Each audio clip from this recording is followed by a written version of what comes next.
My name is Dr. Daniel Fox, and I'm a licensed psychologist in the state of Texas and an expert in the area of personality disorders. And I've been getting some suggestions and some emails about what to do if you are a partner of an individual who's along the narcissistic spectrum. And so to answer some of these questions, I thought I would make a video talking about what I do when I initially start out treatment with individuals that are in relationships with others that are along the narcissistic spectrum. So let's get started. So one of the first things that I like to do is I like to find out what the motivation is for treatment. What has occurred that is bringing you to treatment today?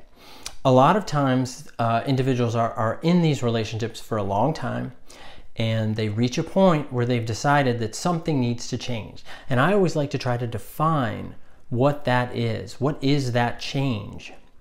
And once we can identify that, then we can start to plot out or discern a trajectory for us to go on for the course of treatment. So one of the things that I like to assess is, right, that is the expectation that the partner is going to be there. Typically, individuals along the narcissistic spectrum do not come in to treatment in most cases. Now, sometimes they certainly do, and it depends upon where they are along this spectrum of narcissistic personality disorder. So let's just say that it's the partner who's coming in because the individual along narcissistic spectrum is refusing to come in. Okay, so what we want to know is, hey, that I can only work with who's in the room. So is the expectation from my client that I'm going to do couples therapy with only half of the couple present? And I can't really do that. I'm only able to work with the individual that's in the room. So we have to have that discussion. We have to sort of conceptualize what we're doing here and the impact that treatment can have on the relationship, that it can cause some change, that it can cause some growth, and that can impact the relationship and where it goes from here. So from that component, I then like to talk about what is the cost and the benefit of being in the relationship with an individual who is along the narcissistic spectrum. So what does it cost you? What's the painful component of it? But what are you also getting out of it? And sometimes what you find is that many partners are in these relationships because they're what are called recapitulations of previous relationships. So they are back in or reenacting those same relationships over and over again. And perhaps you've had this experience that you've dated people that look different, but maybe essentially about who they are is the same. So in essence, it's the same package, but with different gift wrap, so to speak. Okay. So once we can identify those costs and benefits, then what I want to do is, what is the motivation to stay or go? What is motivating you to stay in the relationship? What has motivated you to stay in the relationship up to this point? And is there motivation to move on? Is there motivation to change and be single or to date someone else or whatever it may be? So we want to define what those components are. And we also want to look at what has led the individual to be in this relationship. What drove them to be in this relationship? So is there something that they're getting out of it? Certainly this is similar to the cost and benefit, but it runs a little deeper because we want to know, is there a pattern in place that leads to the attraction of these individuals, to the attachment of these individuals?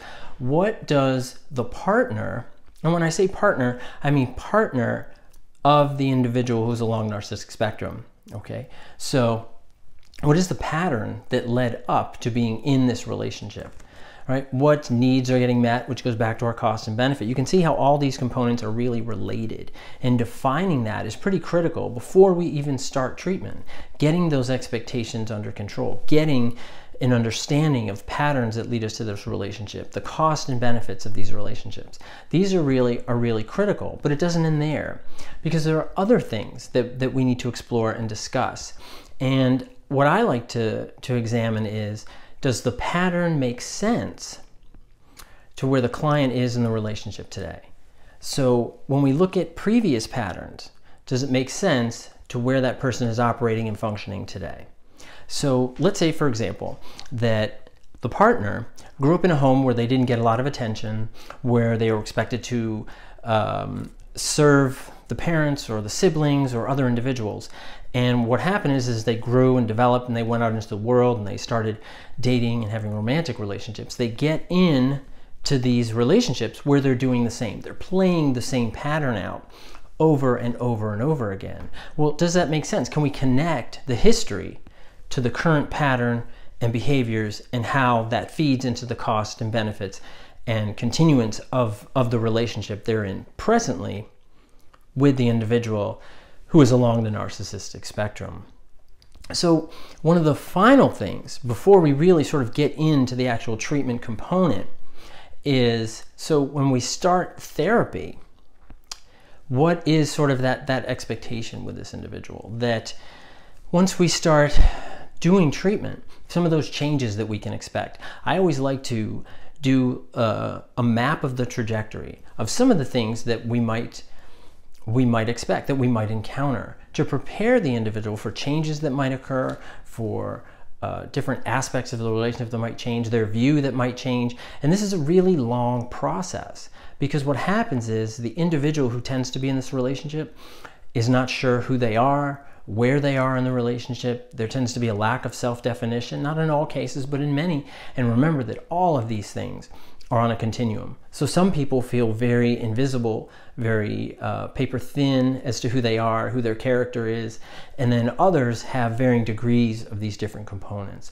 And what we want to do is we want to define that, so we see where we can build that sense of self, build that sense of understanding, so that when we go forward, we know where we're focusing and we're staying on this trajectory to help this individual sometimes grow with the relationship, encourage the individual to participate in treatment. Sometimes that does happen, and to continue to get their needs met, because typically individuals that are in these relationships are making their needs secondary. So they feel very empty, very lost, very confused.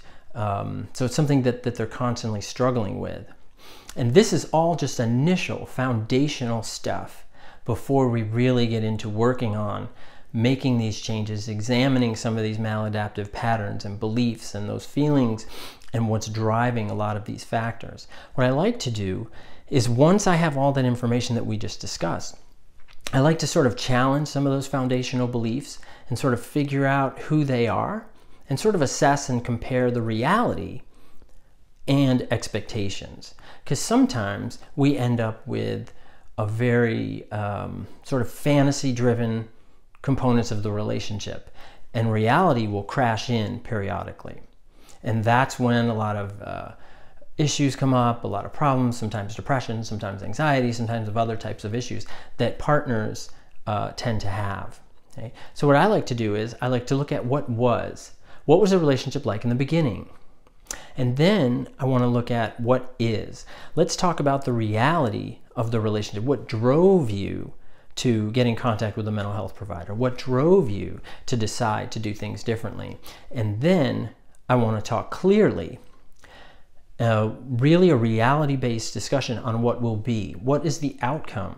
Because I think the earlier we can identify expectations, the better off we'll be, and the greater degree of understanding expectation in this relationship, because therapy becomes that foundation of the relationship. The attachment starts to occur, the definition of self, the discovery of interests and wants and expectations, and how to appropriately navigate these relationships certainly comes into play. But this is a long process. This takes time. And this is one of the things, like this video, in order, if we were to cover everything, this video would be probably 10-15 hours long.